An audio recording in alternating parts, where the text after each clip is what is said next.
अगर मन में बुरे विचार आएं तो क्या करें?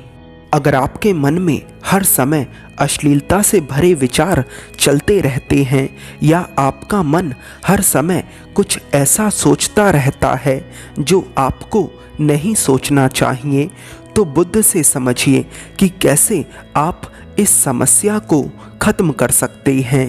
एक बार बुद्ध एक प्रवचन सभा में प्रवचन दे रहे थे। बुद्ध के समक्ष उनके बहुत सारे भिक्षु बैठे थे। उन भिक्षुओं में कुछ भिक्षु ऐसे भी थे जो कुछ समय पहले ही दीक्षित हुए थे, जिसके कारण उनका मन ज्यादा शक्तिशाली था। वे किसी लालच के कारण भिक्षु तो बन गए थे, परंतु उनका मन अभी भी उन्हें किसी और चीज में रस दिखा रहा था। मनुष्य का मन अक्सर ऐसी गलतियां करता है। वह हमेशा उस चीज में आनंद देखता है जो उसके पास नहीं है। वे भिक्षु बुद्ध के समक्ष बैठे भी थे और नहीं भी, क्योंकि वे अपने मन में खोए हुए थे। जहाँ जहाँ उनका मन जाता वहाँ वहाँ वे जाते।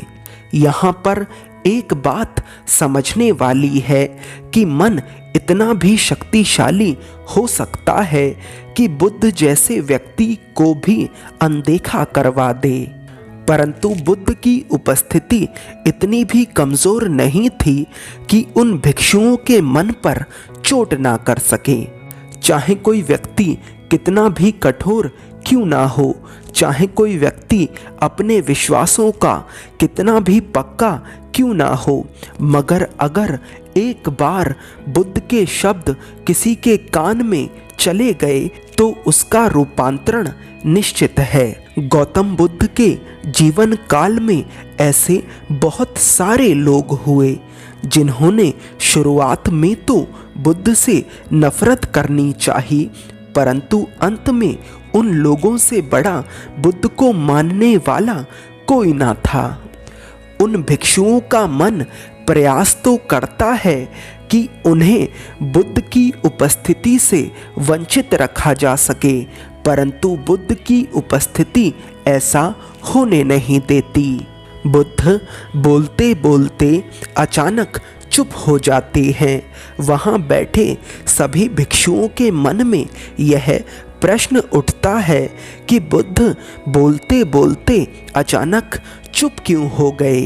सभी लोगों का मन हर जगह से हटकर इस प्रश्न पर केंद्रित हो जाता है। बुद्ध मुस्कुराते हैं और कहते हैं, मेरे प्रिय भिक्षुओं, यह जीवन बहुत कीमती है।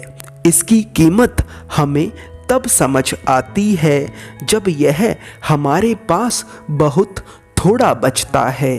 इसलिए तुम्हारे भीतर जो भी प्रश्न है, जैसा भी प्रश्न है, वह तुम मुझसे अभी पूछ लो। क्या पता कल पूछना संभव हो या ना हो। बुद्ध की बात सुन वे जो नए भिक्षु थे, जो कुछ दिन पहले ही दीक्षित हुए थे, उनमें से एक भिक्षु खड़ा होता है और बुद्ध के पास जा बुद्ध से कहता है, बुद्ध, मुझे समझ नहीं आ रहा है कि मैं आपसे इन प्रश्नों को कैसे पूछूं, परंतु क्योंकि कल का कोई भरोसा नहीं, इसलिए मुझे आज ही ये प्रश्न पूछने होंगे। क्या आप मेरे इन प्रश्नों के उत्तर देंगे? बुद्ध कहते हैं, तुम्हारा जो भी प्रश्न है, जैसा भी प्रश्न है, वह तुम पूछ सकते हो। वह भिक्षु पूछता है, बुद्ध, मैं सोचता था कि भिक्षु बनने के बाद मेरे मन से सभी बुरे विचार खत्म हो जाएंगे, परंतु ऐसा नहीं हुआ। मेरे मन में अभी भी बुरे विचार आते हैं। मेरा मन अभी भी अश्लीलता में रस लेता है। मैं क्या करूं? बुद्ध उत्तर देते हैं, यदि तुम्हारा मन अभी अश्लीलता में ही रस पाता है और तुम्हें लगता है कि तुम्हारे लिए वही सही है, तो तुम वापस जा सकते हो। मैं तुम्हें नहीं रोकूंगा, क्योंकि मेरा उद्देश्य तुम्हें बांधना नहीं बल्कि मुक्त करना है। कोई व्यक्ति भिक्षु इसलिए बनता है क्योंकि वह हर चीज की निरर्थकता को देख लेता है। वह देख लेता है कि काम, वासना, लालच, अहंकार ये ऐसे कुएं हैं जो कभी भी नहीं भर सकते। वह चारों तरफ देख लेता है कि हर व्यक्ति इन कुओं को भरने में लगा है, परंतु कोई भी आज तक इन कुओं को भर नहीं पाया है। जब किसी व्यक्ति को लगता है कि कोई चीज़ इस जीवन को पूरा नहीं कर सकती, तब वह सब कुछ त्यागना चुनता है, तब वह भिक्षु बनना चुनता है। वह भिक्षु बुद्ध से पूछता है, परंतु बुद्ध, ये अश्लील विचार हमारे मन में आते क्यों हैं? बुद्ध उत्तर देते हैं, बुरे विचार उन बीजों का फल है जिन्हें हम जाने अनजाने में बोते आ रहे हैं। गौतम बुद्ध के द्वारा कही गई इस बात को इस चार्ट से समझने का प्रयास करिए। सबसे पहले आती है जानकारी। जानकारी से बनते हैं विश्वास, और विश्वास से बनता है विचार, और विचार से बनता है व्यवहार। वह भिक्षु बुद्ध से पूछता है, तो बुद्ध अब हमें क्या करना चाहिए? बुद्ध कहते हैं, सबसे पहले तो उन बीजों को बोना बंद कर दो जो कड़वा फल देते हैं। वह भिक्षु पूछता है, परंतु वो कैसे? बुद्ध कहते हैं, हर काम को होश के साथ करो। पहले हर काम बेहोशी में करते थे, अब पूरे होश के साथ करो।